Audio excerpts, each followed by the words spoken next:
I just was reminded of something. One of my mother's best tips for me was that no matter how hard you like knock out a pancake or make a pancake, no matter what, a pancake has two freaking sides to it. No matter how flat the pancake is, it has really three sides if we are going totally like Mythbusters. But the point is, there is a good side and there is a bad side to everything. And this is what creates the whole. Maybe the third side, like the round side containing everything, is like the whole. And the bad side is the one side and the good side is the other side.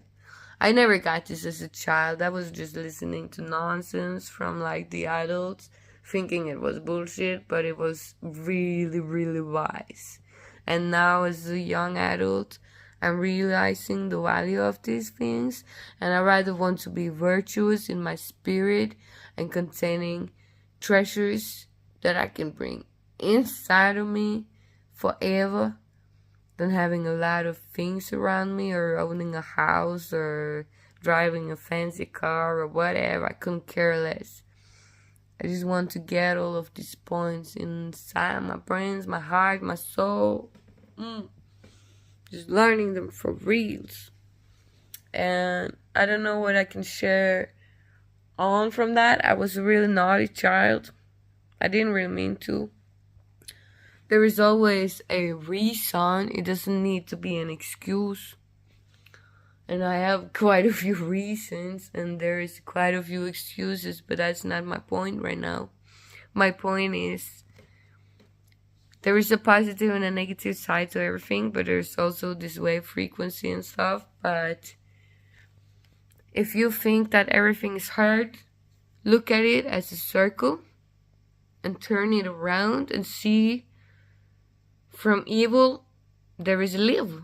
For example, if you do not only read from the left to the right, but read from the right to the left and from upside down and downside up and every other direction, what you get there is a star, actually. Enlightenment, full of light, full of energy, of knowledge, experiences, and best of wishes. And as long as we keep loving each other, keep caring for each other, keep being cautious and good and happy and kind and everything wonderful, which everything is. Doubt me not, nobody. I will prove you wrong if you doubt me. If we keep doing the best that we can, we really is evolution going just as we have, and there's no problem in it at all. And this is really cool. Gandalf jumping on a skateboard. I mean, man. Let's just keep going. Fam. Friends and fam, all the same, no matter what. Because there is really no issue. In the Bible it says, don't worry about tomorrow because tomorrow is going to worry about itself. Every day has its own worries. But the more I grow up and the more I learn, listen to these youngers, everything gets easier. Not because the issues are smaller, no. But because I have more tools in my toolbox to handle every issue. And we stand together in it, and friends help each other, family help each other. Nobody as a human being or an animal really, I think, insect maybe, no cell, nothing really, I think, is made to be handling everything on its own. I don't think so. I think we need each other, and I think we need to cheer for each other, like cheer each other up, give each other pep talks, give each other the best of advices, help each other through the storm, remind each other that the storm doesn't last forever. Forever. No, it doesn't. It's gonna pass. Every bad time is gonna pass, and everything is gonna help each other getting through it. And I didn't really get a lot of the good points when I was a younger child. I was very. When I got yelled at, my ears just closed. When I grew older, I wondered if I was really dumb as shit. Like, did I need help for it or what? But I realized that it was just some traumas getting stuck, and then I said, fuck off traumas, and it's like 2 years later down the road, and I realized that I can't do it all on myself, by myself, on my own, I mean, both of them stuff. I have to receive the help that they are offering me. I have to appreciate it, and I have to do the most that I can with it, and I will do that. No matter if I'm totally opposite in the politics and that my life is not as broken as many people might think with being a hobo for almost 2 years and more times than that, and smoking and drinking a bit. I don't know what to say, man. I see my pupils right now, but you see when I get some lighter, they turn normal. And they have always been big when it's dark because I'm very focused in different scenery. See? Let's see. That's just me. And yeah, the point was just that there is something positive always when there's something negative. I will share one last thing, like quantum superposition. Okay, sorry, I will share two last things. But we'll start with quantum superposition because it's a very good thing. Instead of looking at each wave of the ocean, just look at the entire ocean and have your hands on the steering wheel and decide where you are going. And just steer your direction right there. You're going for the good, happy paradise land where you are feeling the best, right? When you can give the best, most of yourself, right? Yeah, true. That's the truth. So you're just heading in that direction. You're knowing where you're going, and you're going for it. And you're owning that stuff. And you're not distracted by everything on the way.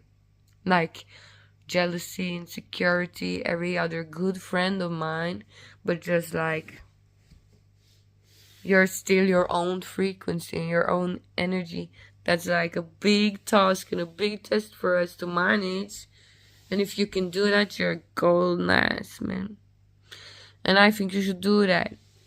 That's quantum superposition, very shortly and easily explained. But I would share one last thing, yes. So I had one like trauma psychologist a few years ago, and he gave me one good point, like this golden thing. Because he actually had survived a tsunami. He was in some other country, and there was a tsunami there, obviously, and he had just kept his hands around the pole for 3 minutes underwater. When he had his eyes open and he saw people dying and like lots of destruction and very much pain, obviously. But the point is he made it through that. And he said this metaphor, which I shared with a few people before to help them, try to help them. But at least that's because it has helped me. I'm grateful for him sharing it. So he survived the tsunami, and he said that, look at this example, just visualize now. Just imagine inside of your heads or inside of your souls that you are stranded on a desert island.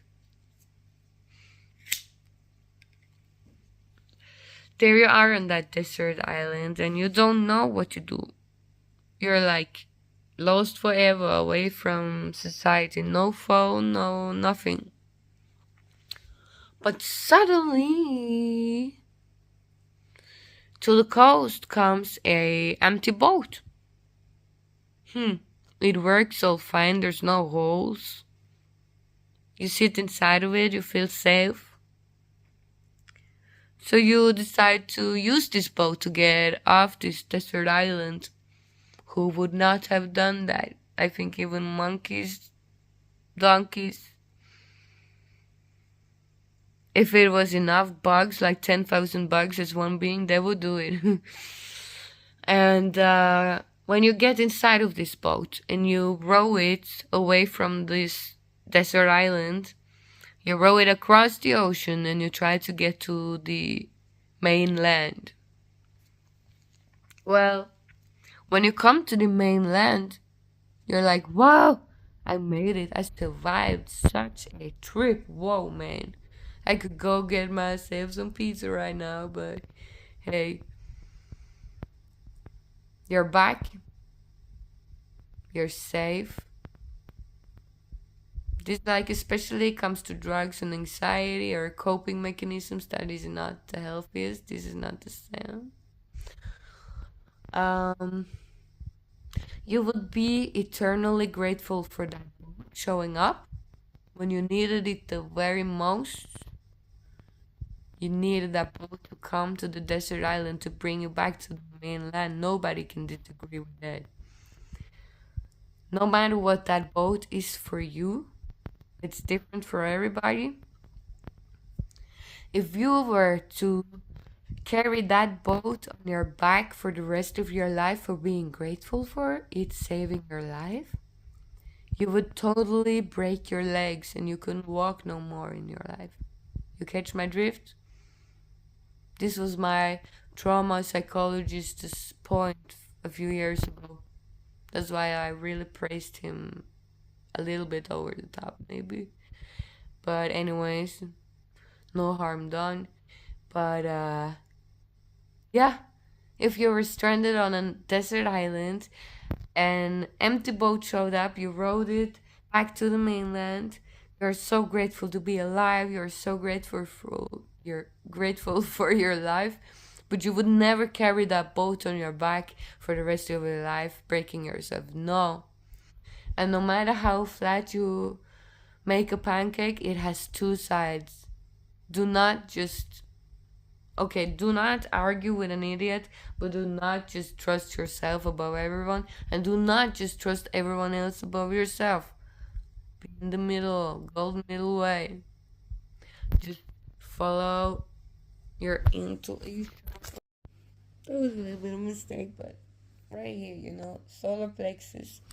Follow your intuition. Thank you.